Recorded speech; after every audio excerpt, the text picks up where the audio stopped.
அசீம் பண்ணது எல்லாமே வந்து எனக்கு செம்ம ட்ராமா மாதிரி இருந்தது. ரொம்ப ஃபேக்காக வந்து தெரிஞ்சுது. ரொம்ப அப்யூசிவாக வந்து இருக்கார். அவர் பண்ணுறது மொத்தமும் வந்து கன்டென்ட்டுக்காக தான் அப்படின்னு சொல்லிட்டு ஏடன் வந்து ஏடாகூடமாக வந்து அசீம் மேலே வந்து ஒரு குற்றச்சாட்டு வைக்கிறாங்க. அசீம் வந்து செம்ம கோவப்பட்டு அந்த இடத்துல ஸ்டாப் பண்ணி அவரும் வந்து செமையாக ட்ரிகர் ஆனதை வந்து பார்க்க முடிஞ்சுது. ஸோ அதுக்கப்புறம் அசீம்க்கு ஒரு சில பேர் சப்போர்ட்டாகவும் வந்து பேசினதை பார்க்க முடிஞ்சுது. ஏடனுக்கும் அசீம்க்கும் என்ன தான் பிரச்சனை அப்படிங்கிறது எல்லாருக்குமே ஒரு கொஷின் மார்க் இருந்தது. செகண்ட் லெவலில் வந்து பார்த்திங்கன்னா நேற்று எபிசோடுக்கு முன்னாடி வரையும் வந்து ஏடனும் அசீமும் வந்து க்ளோஸாக இருந்தாங்க. அவங்க 2 பேருக்குள்ளே எந்த ஒரு பிரச்சனையும் இல்லாமல் இருந்தது.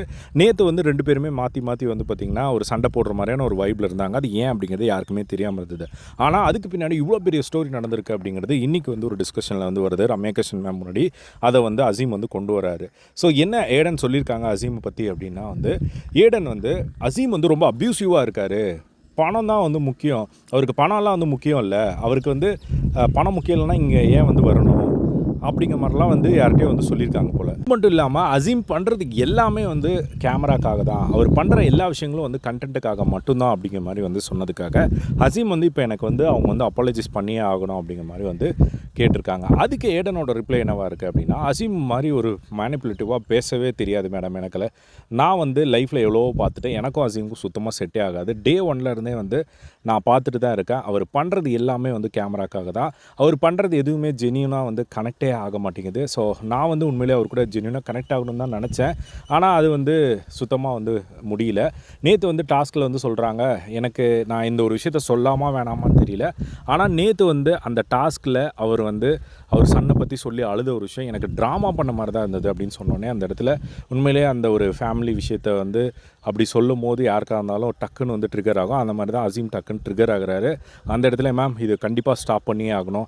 எதுக்கு வந்து நான் ட்ராமா பண்ணுறேன்னு சொல்கிறாங்க அப்படின்னு சொன்ன உடனே அந்த இடத்துல தினேஷ் எல்லாம் வந்து சப்போர்ட் பண்ணுறாங்க. இந்த மாதிரி நான் அவர் கூட தான் வந்து இந்த கேமரா இல்லாத போதும் அவர் கூட தான் வந்து ஸ்டே பண்ணியிருக்கேன்.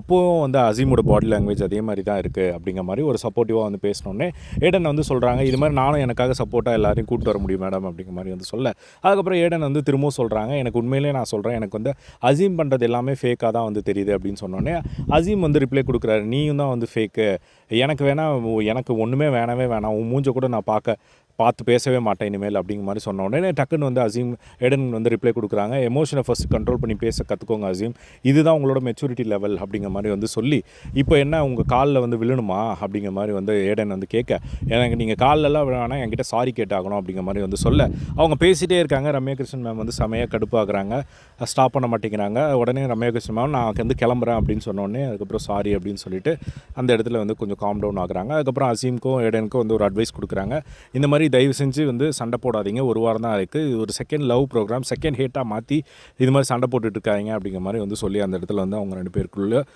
பேசி பழகுங்க அப்படிங்கிற மாதிரி வந்து திரும்ப சொல்கிறாங்க. பட் எனக்கு தெரிஞ்சு ஏடனுக்கும் அசீமுக்கும் ஒத்தே போகாது அப்படிங்கிற மாதிரி வந்து தெரிஞ்சிச்சு. ஃபர்ஸ்ட் இருந்தே அசீம் வந்து கொஞ்சம் இன்ட்ரெஸ்ட் காட்டினார் ஏடன் மேலே. பட் ஏடனுக்கு உள்ள வேறு பெர்ஸ்பெக்டிவ் இருந்திருக்கு, அசீம் சுத்தமாக பிடிக்கல அப்படிங்கிறது தெரிஞ்சிருக்கு. ஏன்னா 2 மினிட்ஸ் கூட வந்து அசீம் கூட வந்து பேச முடியாது, ரொம்ப டாமினேட் பண்ணுறாரு, ரொம்ப செல்ஃப் சென்டர்டாக இருக்கார் அப்படின்னு சொல்லி நிறைய பெரிய வார்த்தைகளை வந்து யூஸ் பண்ணிட்டாங்க. எனக்கு தெரிஞ்சு இதுக்கு மேலே அவங்க வந்து பார்த்திங்கன்னா கனெக்ட் ஆகிறதுக்கான ஒரு வாய்ப்பே இல்லை அப்படிங்கிற மாதிரி தான் வந்து தோணுது. ஸோ இதை பற்றி உங்களோட ஒப்பீனியன் காமெண்ட் பாக்ஸ் ஷேர் பண்ணுங்கள். இதே மாதிரி எல்லா செகண்ட் லவ் அப்டேட்ஸ் தெரிஞ்சுக்க நம்மளோட சேனலை சப்ஸ்கிரைப் பண்ணி சப்போர்ட் பண்ணுங்கள். தேங்க்ஸ் ஃபார் வாட்சிங். பாய்.